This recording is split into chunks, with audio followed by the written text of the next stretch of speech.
Do it. Okay, hello. This is episode 44 of the Following Mechanical Turks project. And today we're going to take a quick look at the first hit we're going to post to Mechanical Turks.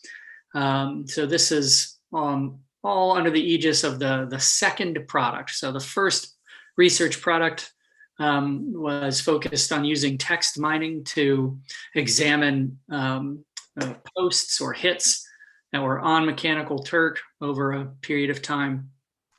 One thing we uncovered in that first product was the complex concept of readability. Readability can address a lot of different things. It ranges from different media types, like, is this a readable piece of text? But then also things like situations, right? You can read a situation.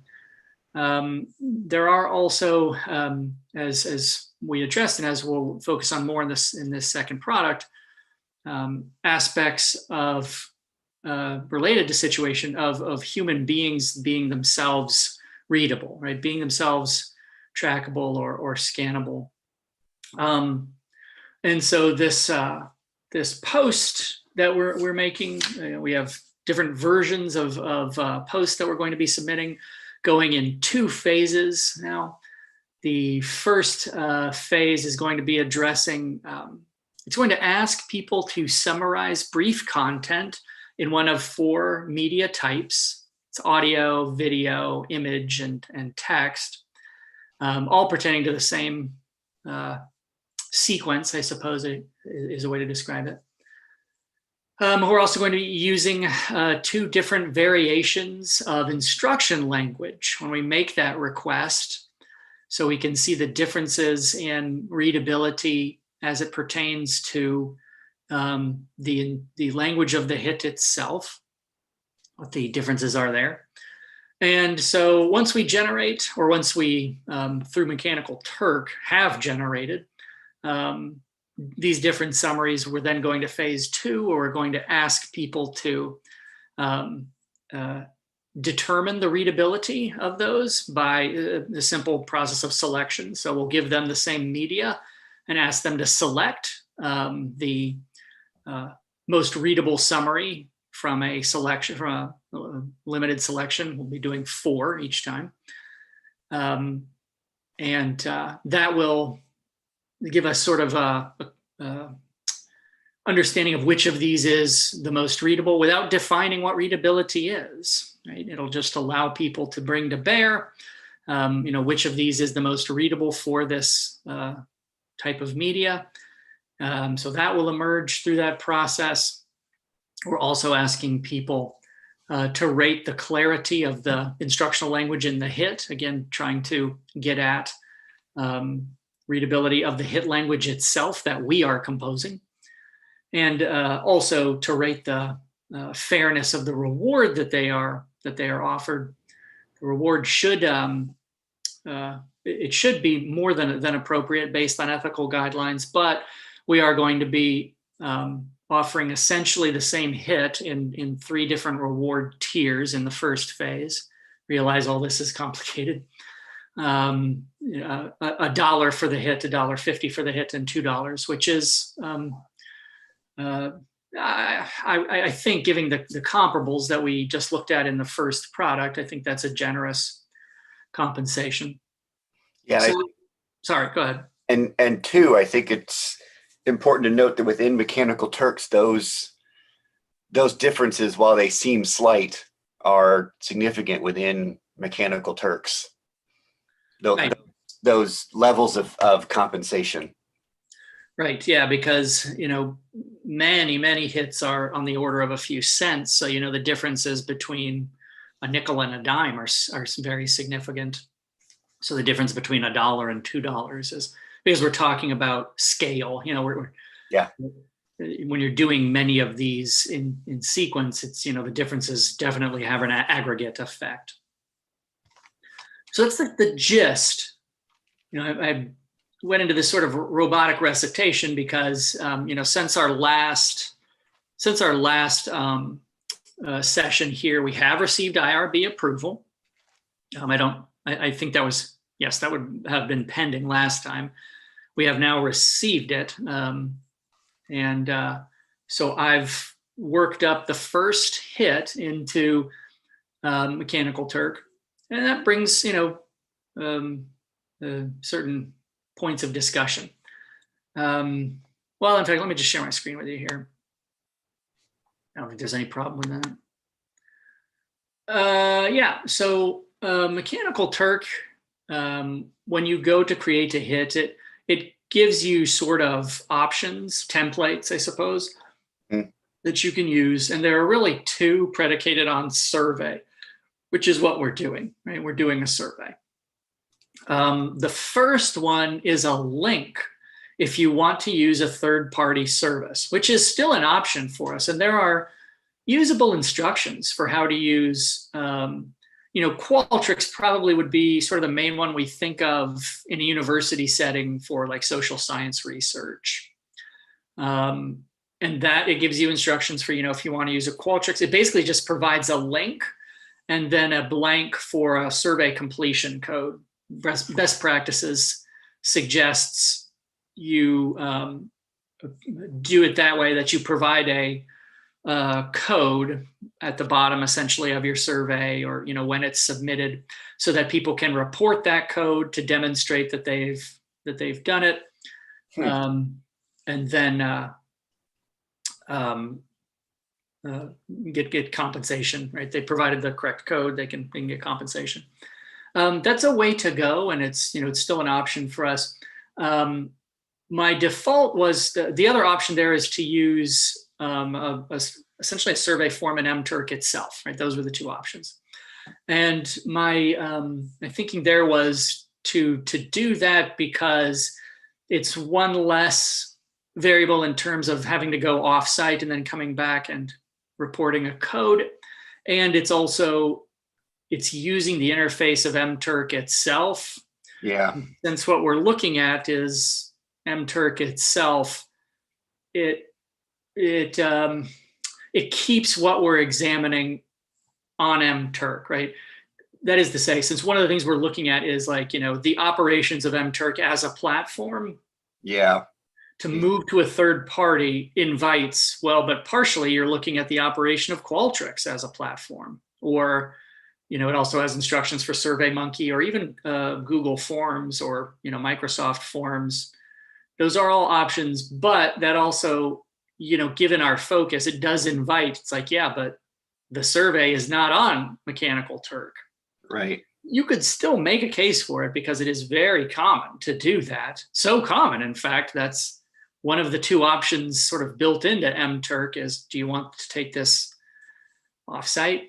And this is something to consider.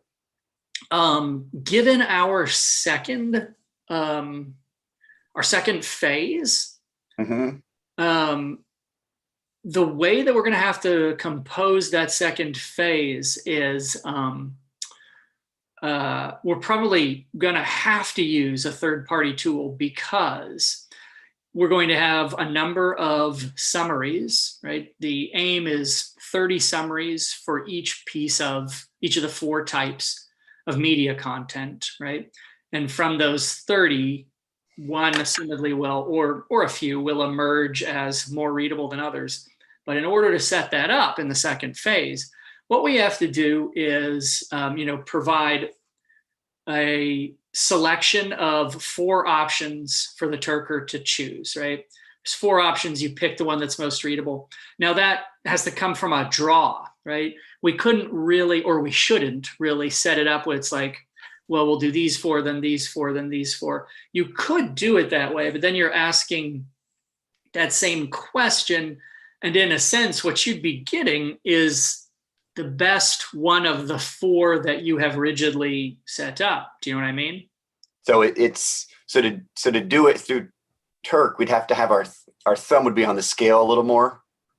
Well, if you were to set it up in this with predetermined 4 selections, what you would get after iteration after iteration after iteration is the best choice in each of those 4 batches, right?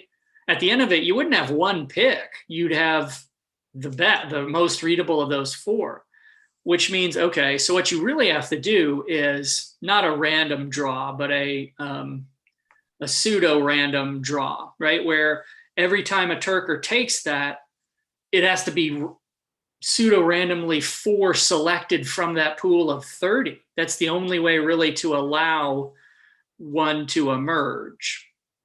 Without just having to have them sort through all 30 of them. Correct. Yes.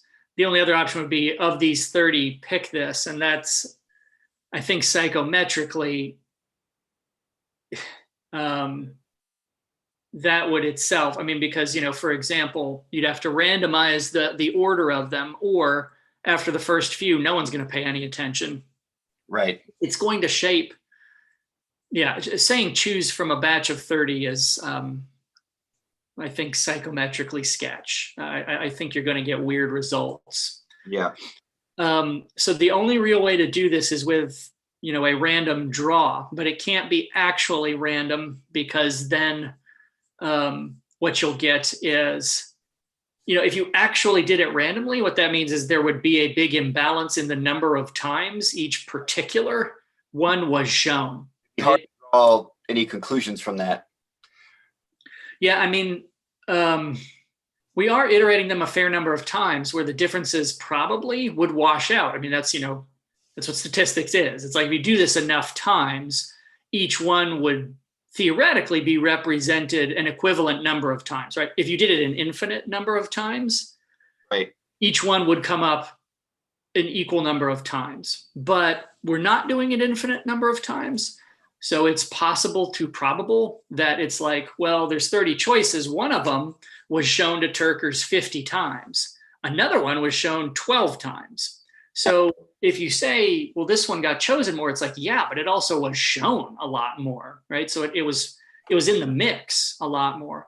So it can't really be random. What you're actually doing is a random sort, where you take the same list, sort it 1 to 30 randomly, and then you just peel off in order, the first four, the second four, and then when you get to the end, you random sort again and go through the list. I mean, that's essentially, you have to ensure that each option is shown, if not an equivalent number of times, the difference should be like 1, right? I mean, it should be as close to, each one has been shown the same number of times. All this is to say, that second phase is going to require a little bit of complexity on the setup, and for the user, they won't notice anything. They'll notice, pick from these 4, which is the most readable, and then another Turker doing it will have a different list of 4 probably, or maybe there'll be some the same, maybe different, whatever. So their end of it will be transparent. It's not a big deal. Yeah. What I like about this too is, it has a kind of, this allows us to get at the back up, right? So we're getting human beings to, right, rank the readability of these 4, but to get to that task has to be automated to a certain extent, because you will get better human responses if we give them 4 as opposed to 30. So the other reason I like this design, beyond just its logistical necessity, is it gets at what we're getting at, which is, right, we got a human to select which of these 4 was the most readable, but that task facilitated by a sorting mechanism that human wasn't participating in, because the argument we're making is that we're going to get more reliable readable results for ourselves if those human beings are selecting from 4 as opposed to 30. Yeah. There's also, that's mechanical Turkish itself, right? To get the human to pick which is readable, those choices have already been pre-sorted by a machine. Right. Yeah. It will require some machine involvement. And really, it's not like, it's like, survey software is set up for precisely this, where it's like, yeah, I need a random draw from a pool, but I need it not to be completely, this is the perfect task for computers, right? Where it's like, look, I got 30 things. I need you to figure out how to randomly, pseudo randomly assign it such that this happens. It's like, oh, that's perfect for a machine. Right. That's what it's, well, it's one of the main things it's built for. I mean, true randomness is difficult, but whatever. Yeah. True randomness is a difficult concept actually for humans.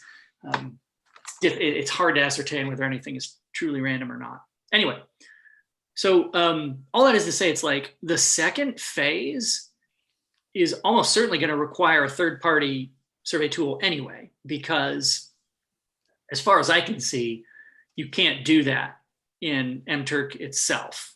Its choices seem very sort of rudimentary. It's like, choose from, it's like setting up a simple multiple choice or a slider, which is an option they have as well, but I'll talk about that.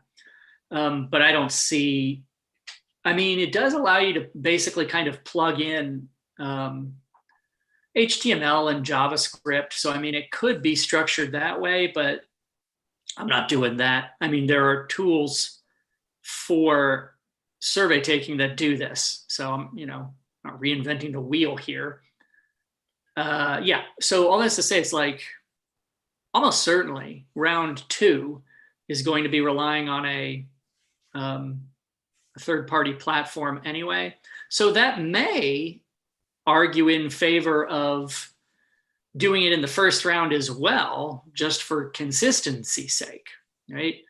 However, I'm not sure consistency is that big of a deal because it's 2 different phases, and it's not like consistency is the sake for, well, I want to make sure the people aren't confused, or it's like, well, first off, I'm not guaranteeing that the same people are taking this anyway. And this labor pool, these people are very accustomed to different interfaces. It's not like, well, using MTurk's going to be easy for them, but using Qualtrics or Google Forms or whatever on the second one is going to throw them for a loop. It's like, no, they're pretty flexible here. Yeah. I'm not super worried about that. Well, yeah, and it's also gonna, I think it'll be a nice off the heels or on the heels of the revision to the first one. I mean, I'm layering in some of Jim Brown's stuff on the ethical programs, right? That whole notion of arguing in software. Yeah. An interesting piece there where I think what it allows us to do too is to at least in some way articulate that the kind of non-human or machinic or software is itself not homogeneous, right? That oftentimes get a mechanical Turk up and running, you need several different kinds of programs or machines. So I think it also relates to that too, right? That these, I kind of lost the thread there, but I think it's the idea that even mechanical Turk itself is like to get a mechanical Turk to work, it needs both the Turkers, but it also needs potentially a set of third-party providers that all sort of assemble to produce intelligence. Yeah. Well, one thing it potentially does is underscore that this isn't a homogeneous block, right? It's not a hegemony, right? I mean, we're looking at mechanical Turk, as you must when you do research, right? As a coherent thing, right? This is a thing, but it's a coalition, right? As all things are, we see a human as a human, but of course they're colonized by more cells that are not their own, depending how you carve that line, than cells that are theirs, right? I mean, you may have more DNA that's not yours in whatever you are than DNA that is quote unquote yours. Same thing's true here, where it's like there are a lot of threads, a lot of moving parts in this. So it is a heterogeneous entity roping in different kinds of software, program, people, protocols. It's that term that we were looking at that I think we maybe nod to, but that heteromation. Yeah. Yeah, which is something to keep in mind, right? Yeah. And it's also, there's sort of the understandable sort of approach to this as a monolith, right? It's like since we're in part dealing with like chess playing machines, like the Turk itself as a thing, whereas it was a performance by a lot of different stuff. Deep Blue, it's like the fear of like the computer as the supervillain, but it's like it's not just the thing, right? I mean, our horror is like, of like the monster. It's like the chess playing robot as that book, its whole thing is the chess playing machine as a gothic figure. Right. But it's like, it's the fear there isn't the thing, it's not Hal. I mean, even Hal wasn't Hal, where it's like, it's this monolithic expanding present, Dracula like presence where it's all stitched up into one being, but it's not fear there. It's not that it's one thing, it's that it's collective. Right, which is why that scene when he has to shut it down is so tension filled. There's no off switch. He's got to slowly untangle. And it just now strikes me that those little memory chips are also shaped like monoliths. Oh, there you go. It's rich text.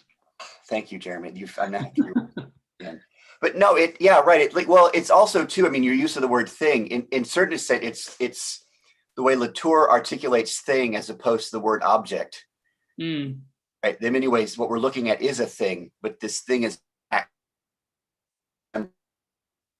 opposed to which, he kind of draws that distinction between a thing, which is always, a kind of assemblage of things that's always at stake, versus an object, which kind of is this more discrete, I don't know whether that language is useful, but right, the idea of things is potentially useful, right? And I when I teach, my students are working through this, I say that really the best way to understand Latour's notion of thing is the way that people will use the expression "don't make this a thing."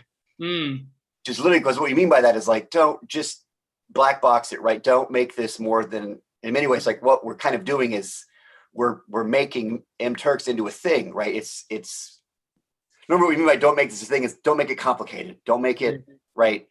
And the idea that when you make something a thing is precisely that moment when you're going to start engaging its complexity, as opposed to just keeping it as a kind of black boxed object that.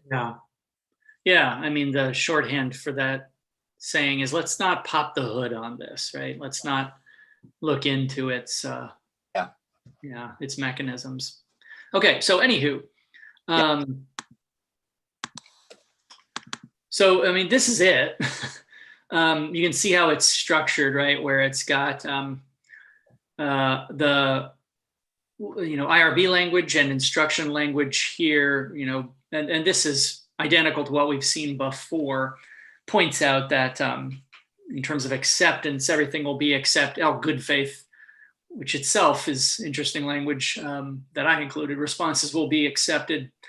It doesn't use majority rules or comparison, just letting folks know that. There are some other things like, the question of, can a person take this hit, which is only asking for 5 responses, multiple times, right?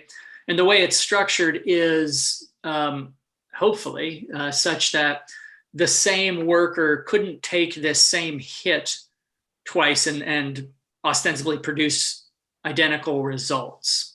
So within that same hit asking for 5 people, the Turker should not be able to do more than 1. But I didn't provide additional language because, as we know, there's going to be a lot of variations of this request and later ones. And it's fine if Turkers do more than 1 hit, right? So this one is about audio, but there's going to be another one about video.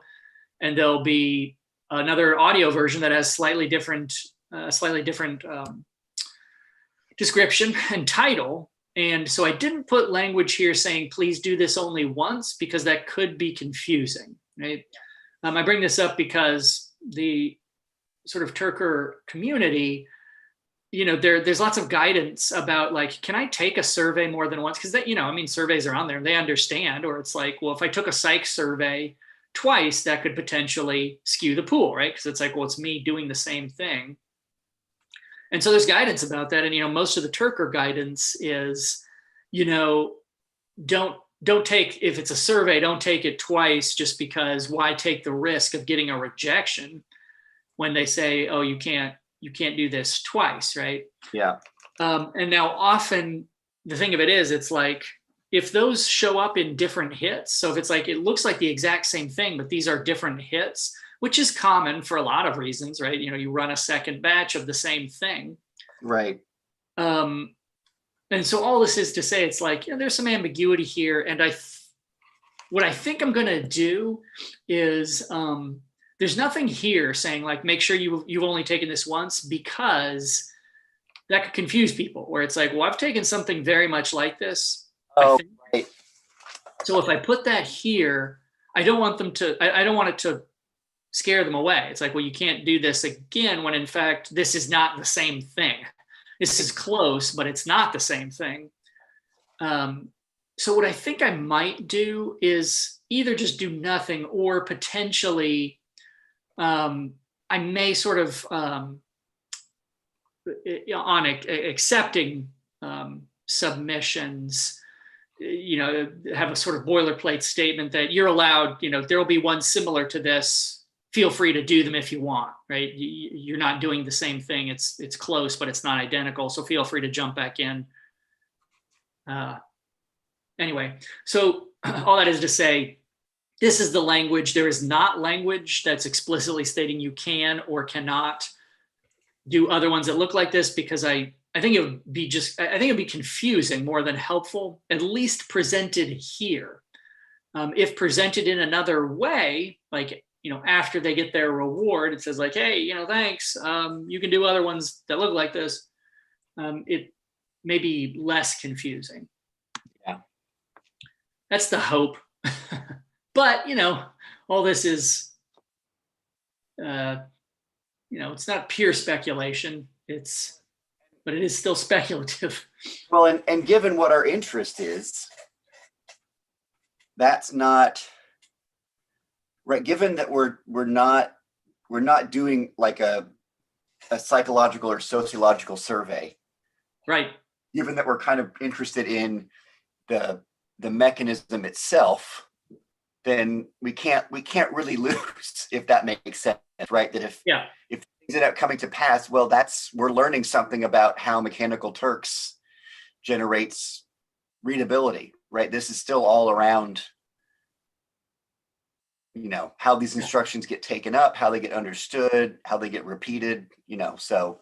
Yeah, I mean, if this were a psych survey, it's true. It's like, well, if the same person resubmitted the same stuff twice, that would skew your results in some minor way. But this is not a psych survey, right? At the end of this, what we're saying is, here's what this human being thinks or feels about this. It's not market research. It's, in a sense, it's about the function of this thing itself. Yeah. So you can see how this is structured, right? We've got the embedded audio here on the back end. If your browser is unable to handle HTML5, it provides a link and to the actual audio file. So it is accessible in that way, although, if your browser can't handle that, that you may not be on here. Well, I don't know, anywho. The audio is just embedded here. And for my money, the audio is probably the trickiest one. Yeah. If you listen to the audio without knowing what this is about, it's not immediately clear what's going on there. I mean, it's in like the video from which this audio is pulled, the video, it's much more clear. There's some ambiguity. I think, it's hard to look at it with fresh eyes, but it's like, I could kind of suss out what I think. And again, it's not like there's necessarily a right answer. We're not looking for a right answer. We're not looking for people. We don't even know what the right answer would be, but we're not looking for people to say something and then they're like, yes, you got it. We're not training a machine learning algorithm. No. Where it's like, I need people to pick the right thing. You need a bot to recognize disingenuous parental excitement. Right. So again, it's not like the responses here are wasted where we don't care about them. I care. It's just I don't have a pre-existing thing about what they should say. I'm interested in what you have to say about this, but I'm not hoping you hit a target. No. But that said, it's like, the video, it's like, oh yeah, I think I get like the sort of, at least the intent behind it, for whatever that's worth. Yeah. The image, again, it's like, I don't know if I could describe the act that was the intent, Yeah. but I could do something like identify a proposed relationship in that image, Yeah, which that kind of gets at some of when we had Sean on, kind of looking at captioning. Like what in many ways, right? The something relational is important there. Yeah, and FYI, and I did add this to the notes that Chrome now will auto caption anything. It's just built into the browser, where if you're watching a video, even if the video doesn't have captions or whatever, you can turn on auto captioning and it'll do it. So that's something I think that may emerge, maybe here, maybe in the third product. It might depend, because Chrome itself is doing sort of a potentially a Turker who's Turk-like act would have the captioning would potentially be an assist as they wrote a summary.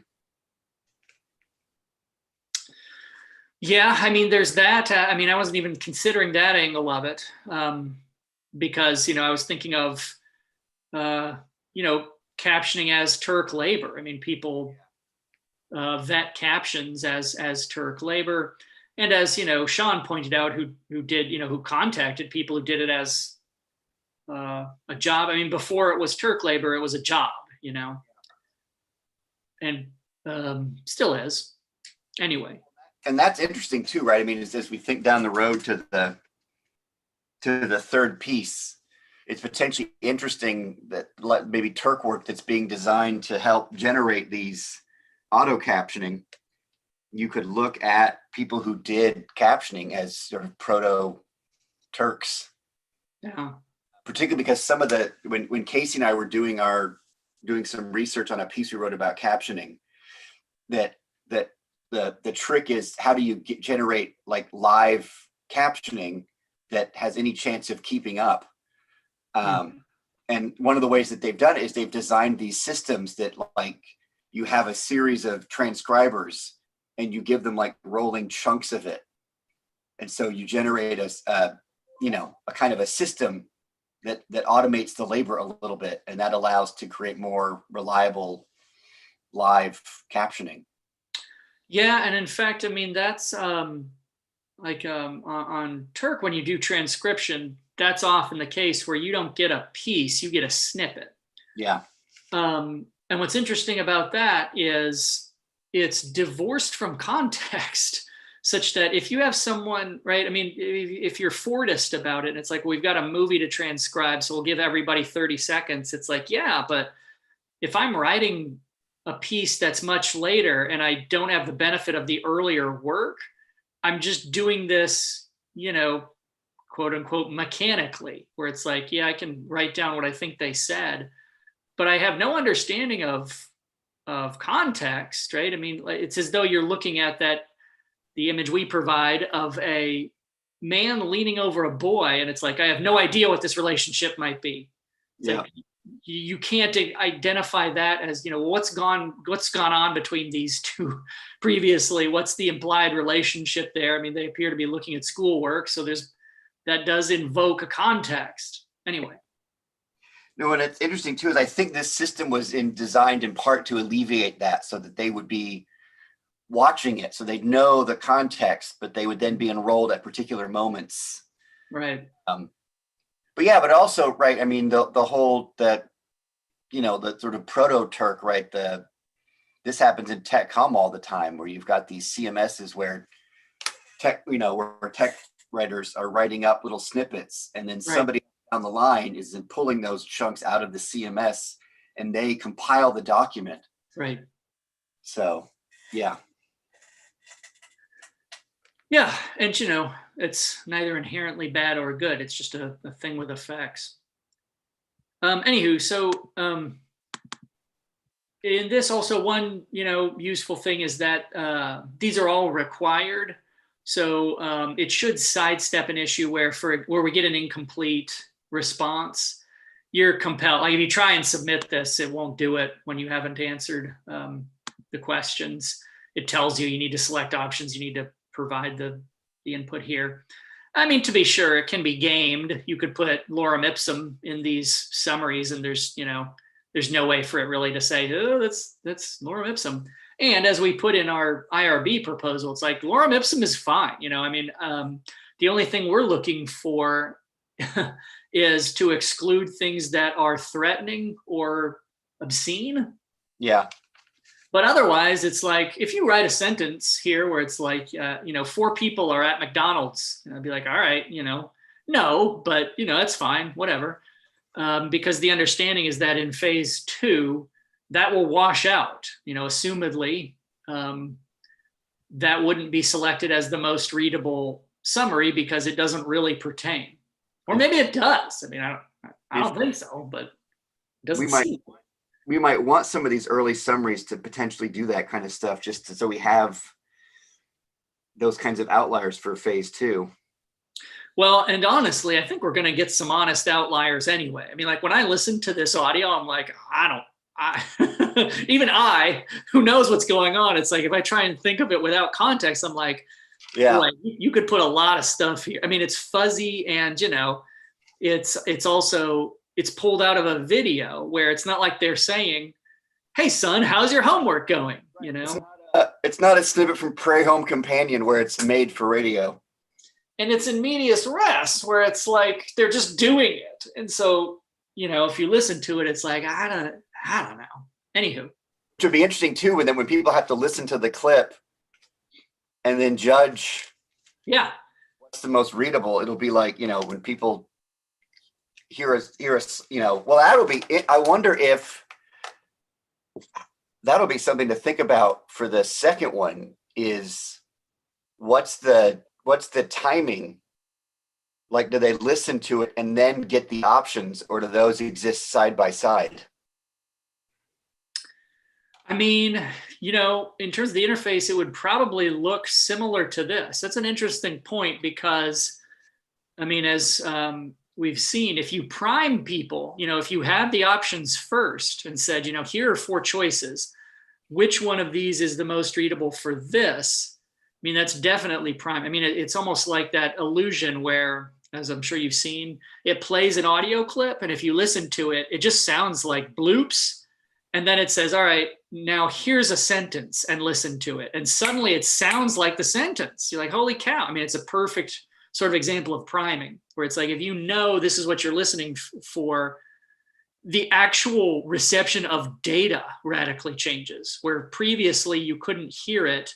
Right. When you're primed, it's like, oh yes, I can. It's not like I can sort it out. It's like, holy cow, my ear is experiencing this differently because I've been primed. Yeah. Those sort of freaky examples of priming. That's an interesting point about whether you structured what sequence you use to structure, right? Listen and then choose. And there's a sense in which it's like, it could be reciprocal. These are short. You listen, you have the options, and then it's like, all right, well, let me listen to that again. I don't know, but that's an interesting point. Yeah, but still within the, that's how it may be that, I mean, priming is part of readability in all contexts. Yeah, I mean, yes, because you couldn't be unprimed. You're coming to it with a frame, right? Consciously or not, you're coming to this with a frame.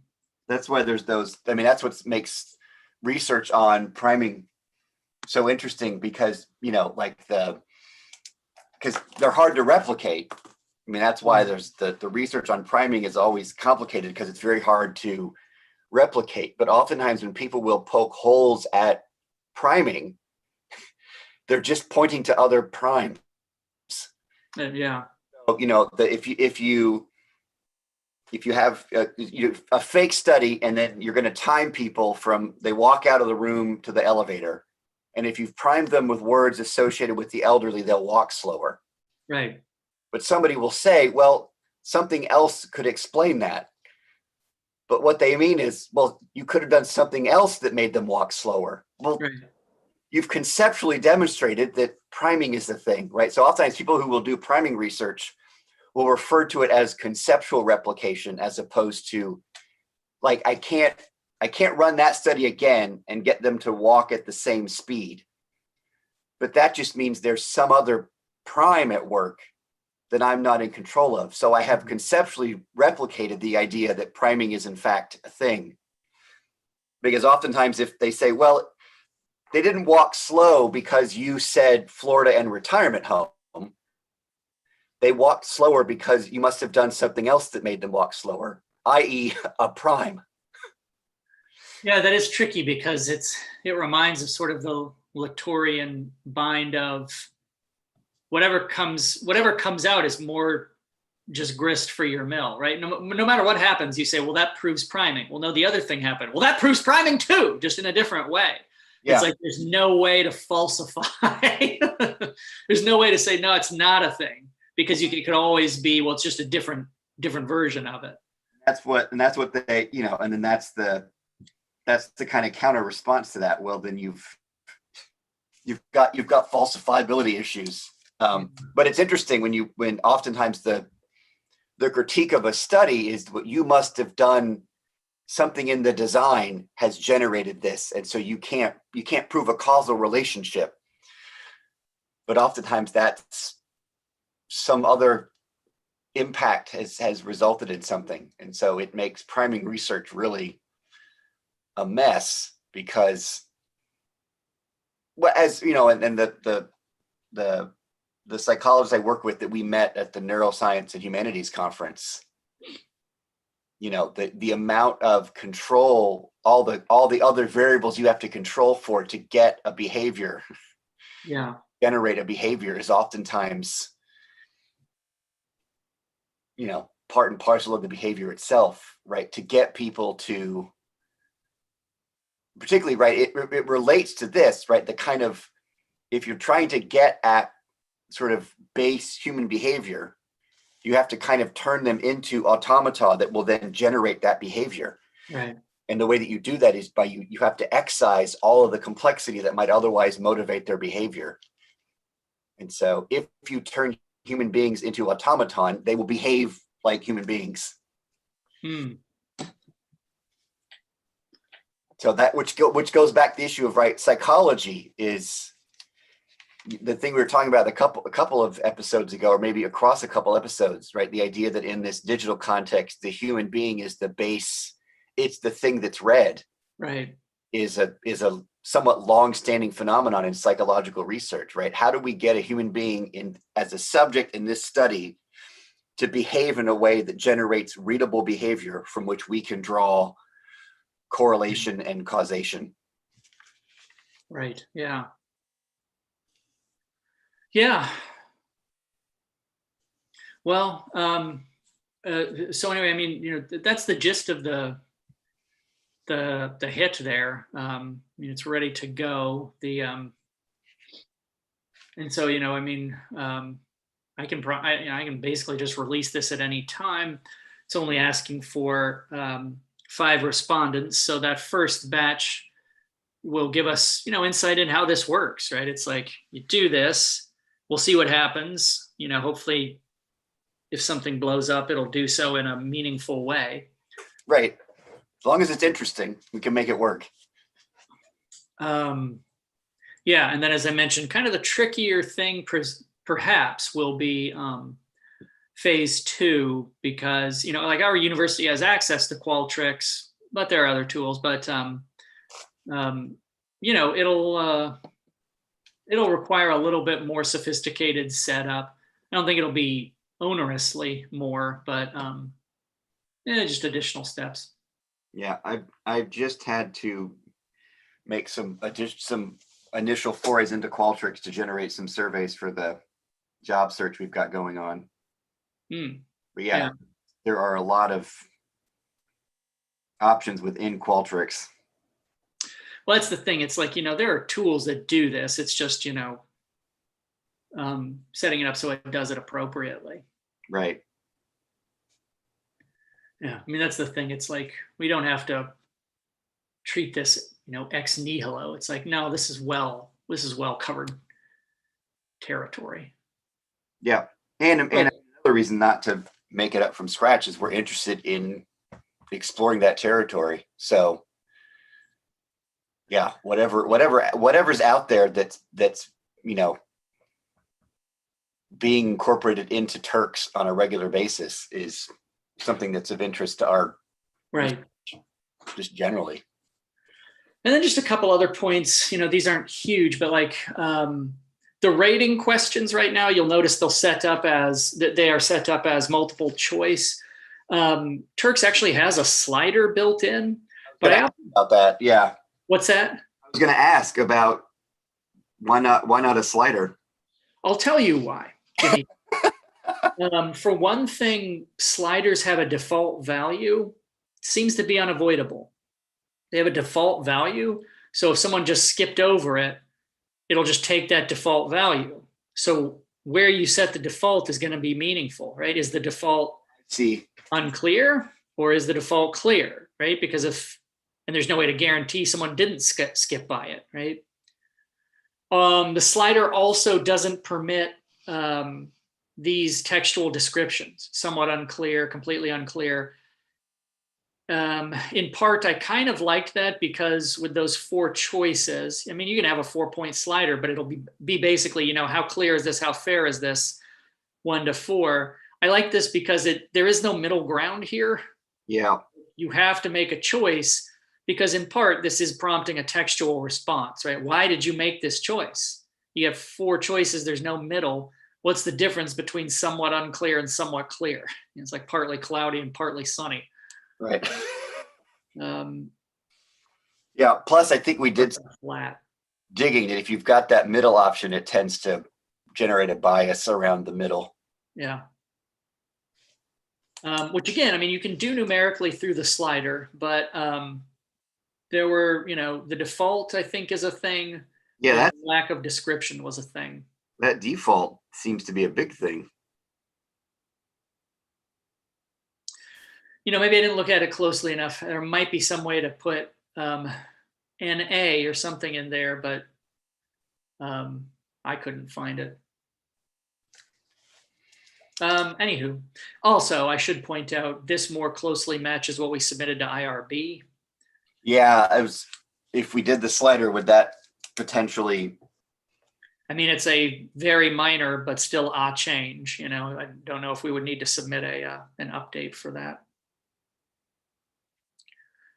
All right, well, that's the gist of it. So I don't know. I mean, I can release this at any time. I mean, let's do it. All right, let's do it. Plus, I get hungry. Am I right? What's that? Plus, every time you say sliders, I get hungry. Heyo. I guess that's a factor, I guess. Yeah. So that's, we'll kick the tires on this, see what happens. Can't let perfect be the enemy of good here. Yeah. Or extant. Let's not even say, can't let perfect be the enemy of it actually exists. Yeah. Don't let perfect be the enemy of existence. So we got that. And then, the other thing to keep, well, as you mentioned earlier, revising that first product. Yeah. Which, there is revision now to the start. Yeah. It's not publicly available, but it is, well, it kind of is, but it's not easy to find. So we want to do that. And I've got revision notes about the methods section, and then potentially at the end, kind of structuring that a little bit differently. But that's the gist of it. We've got money, although sort of typical fashion. It's not quite, trying to spend this, is like, do you have can you send me to sort of like the purchase place for this? I'm like, no, I can't, because it's tied to an account, and it's like, Yeah. you have to pay through it. You have to pay for it through like if you had a credit card number, yeah, I mean, you can add that to my account, but that seems a little weird too. Yeah. So we both have, grant award money for this, but unsurprisingly, it's like, it's not quite as push buttony as, can you just pay for this? It's like, not really, because Yeah. if it were like an object and it's like, hey, go buy this, we could do that. But if it's like, I need you to prepay on my account for this, they're like, I don't think we can do that. So ultimately, I'm gonna have to be reimbursed for it, which is fine. Yeah. No, In some ways, it's tidier. it is. But yeah, with particularly with software purchases, yeah, I had to re-up my like Adobe Creative Suite, and that took much longer than I thought it was going to. And I just spent a week trying to order a gift basket for somebody through our university. That's the hardest thing. I bought, complex, very expensive electronic equipment for the lab that I had to jump through fewer hoops than this basket of strawberries I just sent. Yeah, I mean, I'm a protocol guy. Those things are important, but it is always kind of interesting the way they function. Because like my first question was, well, surely a social scientist here at the institution has used grant money for MTurk before. I mean, surely that's happened. But, it's like, yeah, it probably has, but that's not going to help you.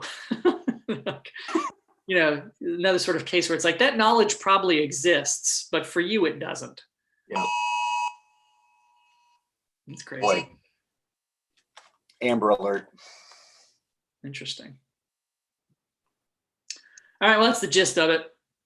Yeah. You got anything else here? No, that's it.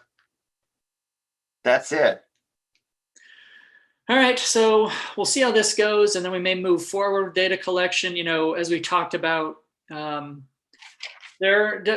definitely want to roll this out in a particular way, because since we're doing different compensation levels, you wouldn't seemingly want to have those at the same time, because it'd be like, well, these are seemingly identical, but one is incentivized.